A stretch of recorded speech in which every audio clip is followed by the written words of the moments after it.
Welcome to Nancy Wilson's Femina Podcast. This audio is brought to you by Canon Press. For more books and audio from Nancy, please visit us at canonpress.com.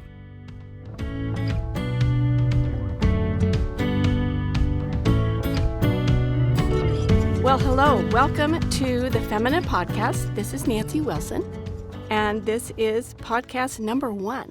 And I will tell you, since this is the first time I'm doing this, what I'm planning to do. I'm so glad you're joining me today. I just thought I would take a few minutes and spend some time talking about basic Christian living for women. So some days I will be addressing perhaps grandmas and other days unmarried women. And most of the time I hope to be addressing all Christian women with just short little chats about practical Christian living and how we can do what the Bible says and grow and be encouraged. So that's my goal. I've got my coffee. I hope you have some. Let's just get started. So I thought today I would start with something really basic and something that I get a lot of questions about from time to time. And that is, what is a gentle and quiet spirit anyway? I think a lot of women get confused by the quiet part. They think they have to be verbally quiet, like they have to have a quiet personality, or they have to be sort of shy and withdrawn. And so, no, that isn't really what I think Peter is getting at here. He's talking about something else entirely. So let's just look at the text in 1 Peter 3 and just walk through it. And I hope it will be a blessing to you. So Peter says, do not let your adornment be merely outward, arranging the hair, wearing gold, or putting on fine apparel. All right, let's just pause there. He says, do not let. Don't let. Don't allow yourself to be too focused on the outside. Like, don't let this happen, ladies, because if we just go with the force of gravity the way we are, we spend a lot of time on the externals. And I do believe we should dress, to make other people feel comfortable, that we should glorify God in how we dress, of course. We shouldn't be slobs, etc. But he says, don't let it merely be outward. And I think the New King James adds that word merely. Just it's in italics. It just to make us understand it's not a law against, like, don't adorn yourselves, but it is a focus rather. Don't let it merely be outward. Like, we're spending a lot of time on the outward. He has something else in mind for us. So let's take a look at what that is in verse 4. So do not let your adornment be merely outward. Verse 4, rather let it be the hidden person of the heart, with the incorruptible beauty of a gentle and quiet spirit, which is very precious in the sight of God. All right, so we have this, don't do this, but rather do that. Don't let this, rather let it be this. So he's steering us away from one thing and trying to get us to look a different direction. We easily look at the external. We look in the mirror. We work on our faces and our hair and our clothes and jewelry, etc. And our focus is there. And he says, don't let it be merely there. Let's turn and look somewhere else. But let it be the hidden person. Okay, so obviously the externals are all highly visible, but he wants us to work on something that's hidden. And as women, we want everyone's good opinion of us. I haven't met anybody yet, any woman yet, who likes it when people don't like her. I mean, we're not very good at, not minding when people criticize us and don't like us. We tend to be, not all of us and to different degrees, but people pleasers. And he wants us to be God pleasers. That's where we want to put the weight of all of our thoughts and our actions, that we're focused, we're pushing and pointing in a different direction. So, all right, rather let it be the hidden person of the heart, with the incorruptible beauty of a gentle and quiet spirit, which is very precious in the sight of God. All right, so we know that this gentle, quiet spirit is hidden, and we know it's in the heart. So it's internal work. It's not external. We also know that it's incorruptible. So it's not going to get old. It's not going to fade, unlike external beauty, which we know fades. This beauty is incorruptible, and it is beauty after all. It's called beauty here. It's not going to change. It's always going to be beautiful. And it is this gentle and quiet spirit. And I'm going to talk about what that looks like in just a second. But note first, it's very precious in the sight of God. And I love the juxtaposition here because it's a hidden person of the heart, and yet God sees it. It's precious in the sight of God. He sees it. We can feel it, right? We can feel how we're doing on the inside, but others can't see it. But God sees it. Other people may not see as you are resisting an internal temptation to do something, and you're silently calling on God to help you through something. They may not see that, but it's not hidden to God. And this gentle, quiet spirit is something that's so precious to him. And notice, it's very precious. So a precious stone, obviously, is something that is rare. It is beautiful, or it wouldn't be worth anything. And so this is a gem, an internal gem that is very valuable to God. And so all the more reason for us to be motivated to understand what it is and then to cultivate it and ask God to increase it, make it more beautiful, that we'd be gaining ground, that we'd be growing in beauty, because we do see how the external beauty fades. And so we want to trust God that he sees inside, internally, that beauty is growing and getting more and more precious to him. So what is this gentle, quiet spirit? Well, first of all, remember, it's a spirit, so it's internal. It's hidden to everyone except for God. It's renewed, because as we're in Christ and our minds are being renewed, our hearts are being renewed, it's growing. And note, it's an ornament. It is something lovely and it's beautiful. It's soul beauty. And I would just say a gentle spirit is a spirit that is serene. It's like a tame animal. A tame animal you can approach. And so a woman with a gentle spirit can be approached. If you approach a woman with a gentle spirit, she won't bite your head off. She won't react. She is gentle. She's tame. She's patient, serene, mild.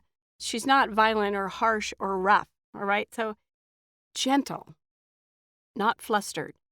And it's quiet, and that doesn't mean silent. Just think of how sad it would be if we weren't allowed to speak to one another. No, but it does imply a certain reverence and calmness. It certainly isn't noisy or easily worked up, easily excited, or just pushing itself forward.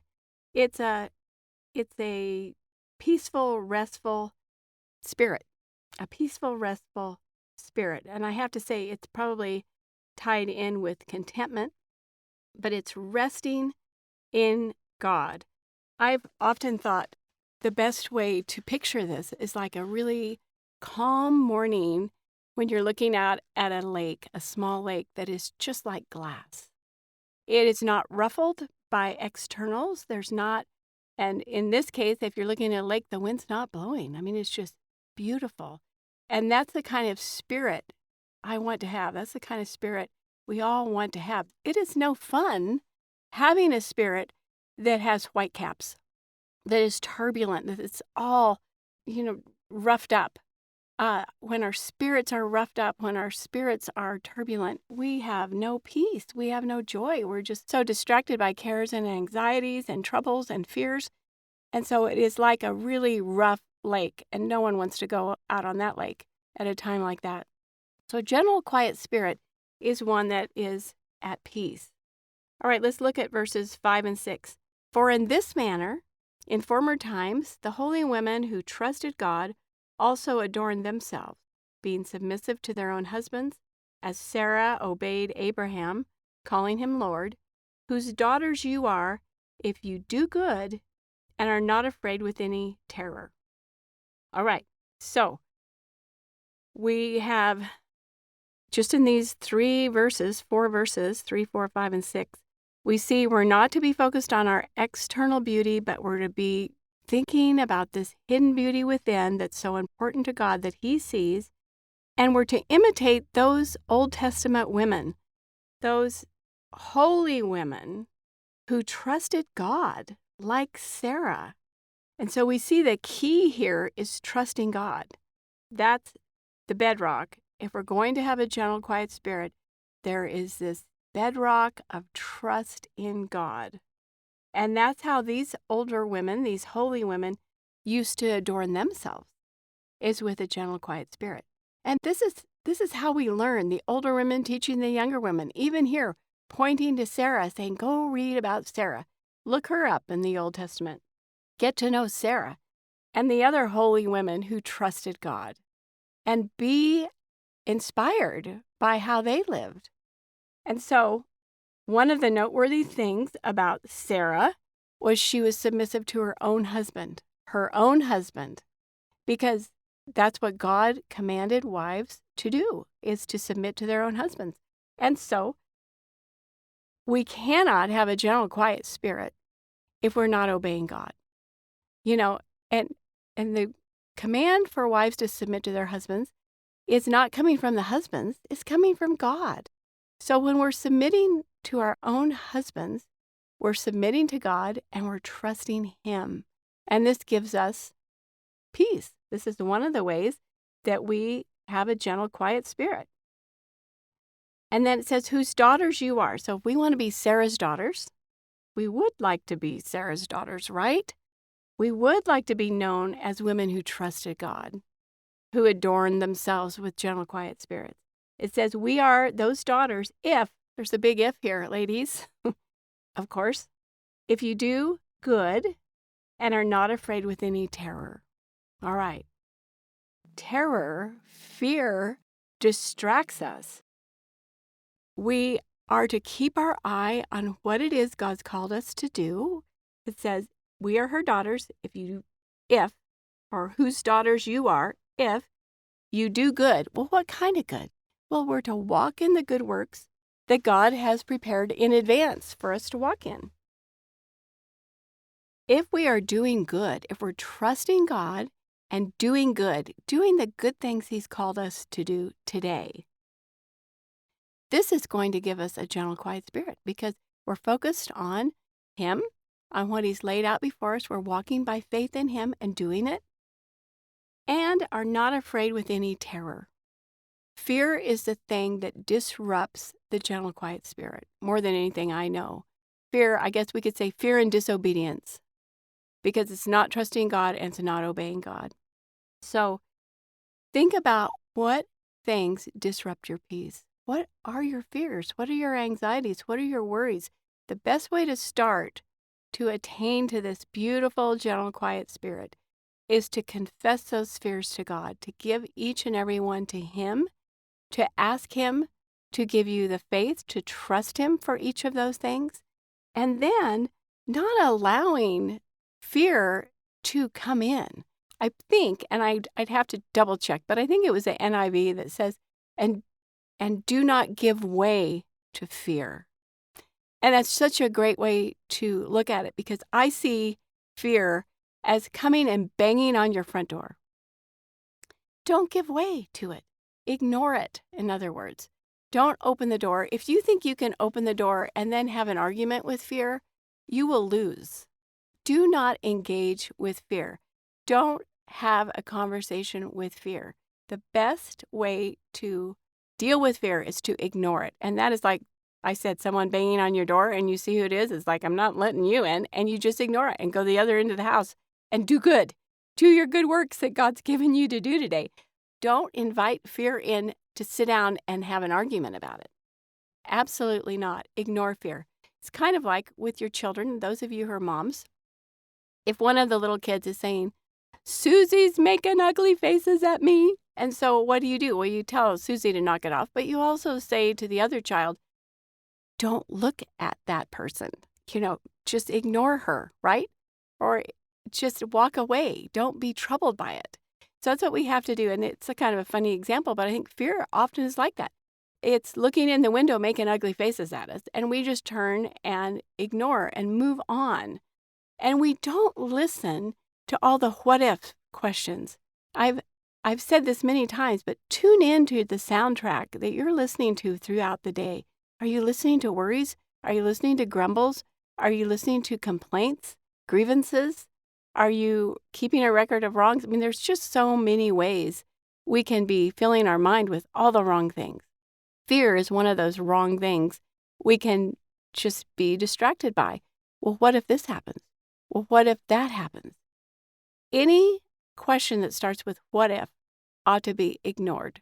Change the subject, sing a hymn, make your grocery list, do anything except give way to what if questions, because what if questions are fear builders, are worry builders, are anxiety builders, and we don't want those. And anxiety and fear is so antithetical to this beautiful, gentle, and quiet spirit, because anxiety and fear are like taking ugly pills. It's not pretty. And in contrast, trusting God, obeying God, believing Him, and cultivating a gentle and quiet spirit is not only precious in God's sight, it's beautiful. And that's the kind of beauty we want to cultivate. All right. Thank you so much for joining me today, and I hope you'll join me next time. Have a great day.